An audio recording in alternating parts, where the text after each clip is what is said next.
O que nós podemos pensar a respeito do Halloween?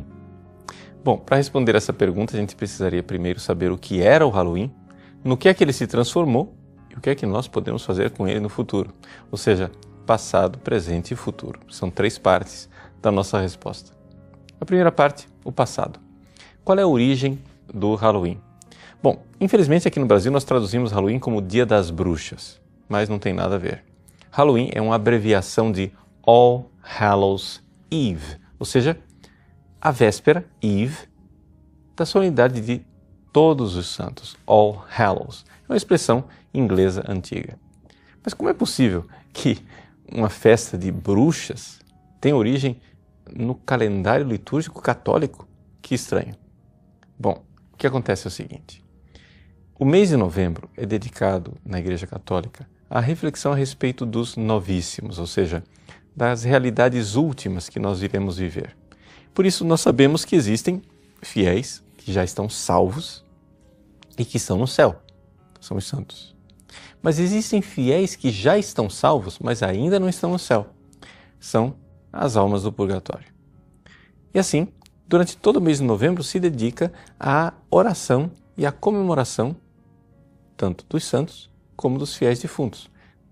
É tanto assim que no calendário próprio das várias ordens religiosas existem dias específicos em que se celebram todos os santos daquela ordem ou todos os defuntos daquela ordem durante todo o mês de novembro. Ora, o que acontece é que o que nós podemos fazer pelas almas dos fiéis no purgatório são várias coisas. Primeiro, podemos mandar celebrar missa, podemos rezar pela pessoa, podemos visitar os cemitérios, podemos fazer jejuns, mas existe uma quinta coisa que as pessoas se esquecem. Nós podemos fazer obras de caridade. E foi assim que, fazendo obra de caridade para com os pobres, que surgiu uma tradição daquilo que nós vemos no Halloween, que é o doce ou travessuras. O que é que acontecia?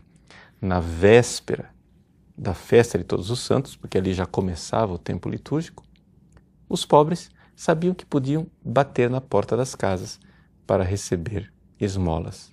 E as pessoas preparavam o chamado pão das almas. Era um pão confeccionado para ajudar os pobres. Acontece que esse pão foi se sofisticando, foi se transformando em guloseimas e aos pobres se uniram as crianças. Pois bem, já está explicada a origem daquilo que é um elemento essencial da festa de Halloween, o trick or treat. Pois bem, e aí? Mas é somente isso? Não. Também, na época de Todos os Santos, as pessoas visitavam os cemitérios para rezar pelos fiéis defuntos. Os cemitérios eram construídos ao lado da igreja. Como o terreno era bastante limitado, havia tradição em alguns lugares de colocar num edifício os ossos dos fiéis que já tinham morrido há muito tempo para desocupar o lugar. Então, ali, naquele ossário, as pessoas se reuniam, faziam suas orações e acendiam velas. Talvez aí esteja a origem, de se colocar uma vela dentro de uma abóbora, imitando quase a caveira de uma pessoa morta, exatamente porque se acendiam as velas para rezar pelos fiéis defuntos. E não para por aí a origem dos vários elementos do Halloween. Era necessário a catequese para com os nossos filhos, para que eles soubessem que não existem somente os salvos que estão no céu, os santos, e os salvos que estão no purgatório. Existem também os condenados ao inferno. É assim que a igreja, como mãe e pedagoga, permitia que nos nossos cemitérios fossem pintadas cenas de pessoas condenadas ao inferno. Essas cenas depois receberam o apelido de dança macabra, ou seja, era a imagem do diabo que levava acorrentadas numa fila uma série de pessoas condenadas ao inferno. Numa espécie de dança terrível, de ciranda que conduz as pessoas para a morte eterna. Pois bem, aquilo que era pintado nos cemitérios, nessa época do ano, às vezes, era encenado. Em muitos lugares se faziam pequenos teatros, onde pessoas se vestiam de diabos, de bruxas, de pessoas más e condenadas ao inferno, de monstros. Quanto mais feio, melhor, porque eram pessoas condenadas ao inferno. e é um elemento catequético para ensinar aos nossos filhos. Daí você já entendeu de onde surgiram todos os elementos do Halloween. Mas a pergunta é, como é que de uma coisa tão boa e tão santa surgiu essa festa terrível? Bom, o fato é que veio a Reforma Protestante na Inglaterra. E a Rainha Elizabeth, por causa da sua heresia protestante que não crê na existência do purgatório e muito menos na oração pelos fiéis defuntos, proibiu qualquer manifestação de oração pelos fiéis defuntos. Só que acontece o seguinte, a Inglaterra e aqueles países circunvizinhos como Gales, a Escócia, a Irlanda, foram países que têm um passado antiquíssimo de cultura céltica. Ou seja, antes que o cristianismo chegasse naquelas terras, os celtas cultuavam as almas dos ancestrais. E isto era uma coisa muito arraigada na cultura deles. É por isso que ainda hoje nós temos elementos dessa realidade que se vivia há milênios atrás. Por exemplo, toda essa mania que os ingleses têm, por exemplo, com casas mal-assombradas, com aparições de almas ou poltergeists e companhia limitada. Tudo isso vem dessa cultura. Pois bem, o fato é que nós, católicos, quando fomos evangelizar aquelas terras, soubemos nos adaptar àquela cultura. E foi uma indicação do próprio Papa São Gregório Magno. Quando ele enviou para a Inglaterra Santo Agostinho de Cantuária, ele disse, veja, não é possível evangelizar pessoas tão rudes, né, simplesmente com a sublimidade do Evangelho. Nós temos que nos adaptar à cultura deles. Então, eles têm festivais, eles têm pequenas festas em que se reúnem, etc. Aproveitem esses tempos, deixem eles se reunirem para suas festas e transformem tudo isso em mistérios da fé cristã. Foi aquilo que nós católicos fizemos. Com o protestantismo, este gancho cultural foi cortado. E aquilo que era um processo de evangelização, que, é claro, não estou dizendo aqui que não havia nenhuma superstição, porque sempre fica alguma coisa, mas era uma superstição que estava em processo de evangelização. Pois bem, tudo isso foi cortado e foi perdido.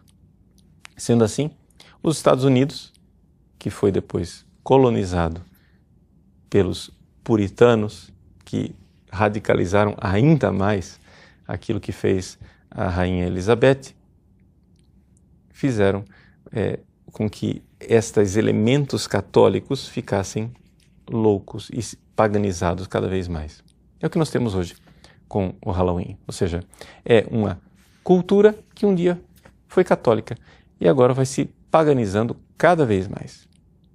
Aí você vai dizer, bom, então se é um elemento cultural, se é uma coisa folclórica, não tem problema dos nossos filhos participarem, não é verdade? Bom, o fato é o seguinte, é que, infelizmente, tem problema sim. Alguns exorcistas que eu conheço, e eu digo bem claramente, eu não sou exorcista, mas eu estou me baseando no testemunho desses irmãos. Alguns exorcistas dizem que estas brincadeiras com demônios, feiticeiras, etc., têm sido, infelizmente, uma ocasião de contaminação para muitas crianças. Então, a gente não deve brincar com fogo. Aquilo que antes era um processo catequético e que tinha todo um contexto cristão, tirado deste contexto, tornou-se uma arma perigosa para contaminar os nossos filhos com a realidade demoníaca. Então, infelizmente, esse é o presente. O que é que nós poderíamos então fazer com o futuro do Halloween? Bom, algumas sugestões. Aqui, a liberdade dos pais é que deve reinar, porque a igreja pode somente sugerir. Mas, já que nós temos uma festa de todos os santos, por que não aproveitar a vontade que os nossos filhos têm de se fantasiar e fantasiá-los de santos e não de pessoas condenadas ao inferno? É assim que nós podemos verdadeiramente celebrar todos os santos. E se você por acaso tem um filho que resiste porque não se identifica, sei lá, você quer vestir seu filho de São João Bosco, mas ele não se identifica com um padre de batina. Ou quer vestir sua filha de Santa Teresinha, mas ela não se identifica com uma freirinha. Então, Você pode fantasiar seu filho de qualquer outra profissão, porque afinal nós estamos celebrando a festa de todos os santos. Ou seja, se o seu filho quer se fantasiar de bombeiro, diga para ele, existem bombeiros santos no céu. Se ele quer se fantasiar de médico, de policial, de soldado, quer se fantasiar de índio, diga que existem santos de todas as espécies no céu.